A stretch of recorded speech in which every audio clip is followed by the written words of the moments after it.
নমস্কাৰ মৰমীসকল, তোমালোকৰ মৰমৰ channel Bharati irrigation and farming সকলোকে প্ৰথমতে জনাইছোঁ।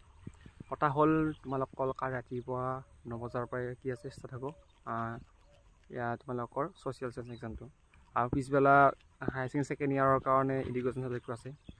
এতিয়া তোমালোকে যদি ভালকৈ এইকেইদিন নপঢ়া বা ভালকৈ হেৰি নকৰা, প্ৰশ্নটো নোচোৱা, তেনেহ'লে কিন্তু অসুবিধা হ'ব পাৰে। ঠিক আছে, আগন্তুক আমাৰ এই হেৰিবোৰে এডমিশ্যন ল'বৰ কাৰণে, কাৰণ আজিকালি বহুত কম্পিটিশ্যন দিন, আৰু কম্পিটিশ্যনৰ দিনত তোমালোকে ভালকৈ পঢ়িব লাগিব। এতিয়া কালি তোমালোকে 45টা MCQ বহুত শুদ্ধ মনেৰে বা বহুত কি কৰিবা, তোমালোকে ভালকৈ চাই চিন্তা কৰিবা। ডাইৰেক্ট তুমি এনচাৰটো যিখিনি পাৰা সেইকেইটা ডাইৰেক্ট এনচাৰ লেখা, নৰাকেইটা অলপ ৰখি থাকা, কিবা চলিউশ্যন পায় নেকি। যদি চলিউশ্যন পাই ভালে হ'ব, যদি নাই তেতিয়াহ'লে লিখি দিবা আৰু কিবা এটা, যোনটো তোমাৰ লাগি আছে হয় নাই এইটো হ'ব লাগে দি দিবা। বাকী যিখিনি আমাৰ লং কুৱেশ্যন থাকিব, লং কুৱেশ্যনখিনি এটা কথা কৈছোঁ, তোমালোকে প্ৰশ্ন কোনো কাৰণত এৰি থৈ নাহিবা।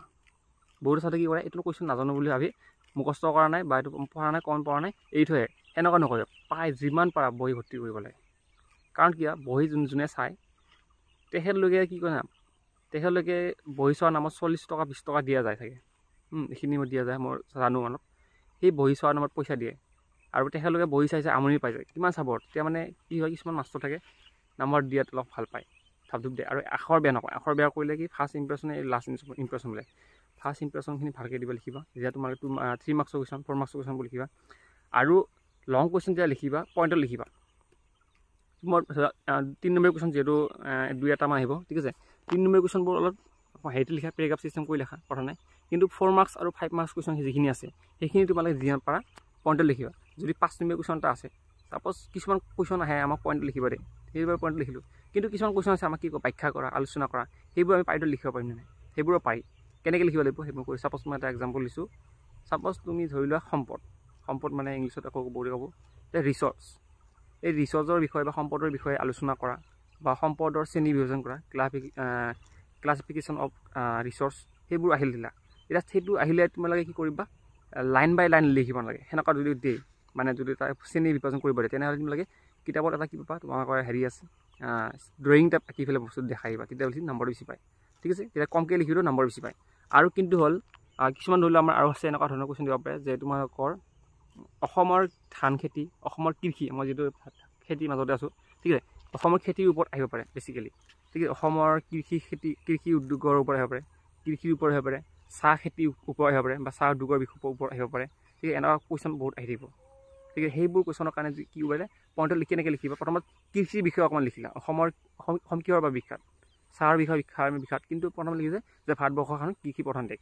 ঠিক আছে, ধুনীয়াকৈ 2 লাইনমান লিখি ল'বা।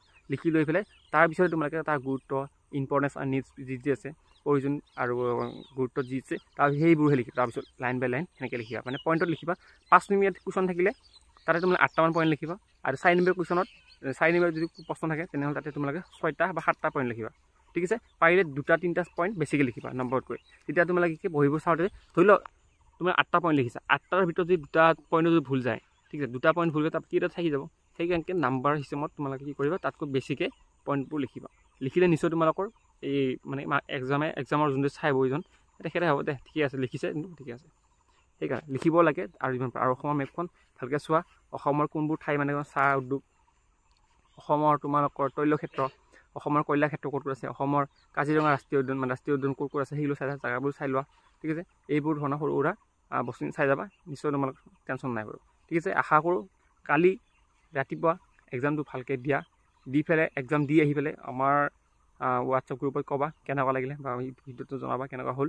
ঠিক আছে, এইখিনি আছে ভিডিঅ' চাই পেলাই, ধন্যবাদ, থেংক ইউ ছ' মাছ।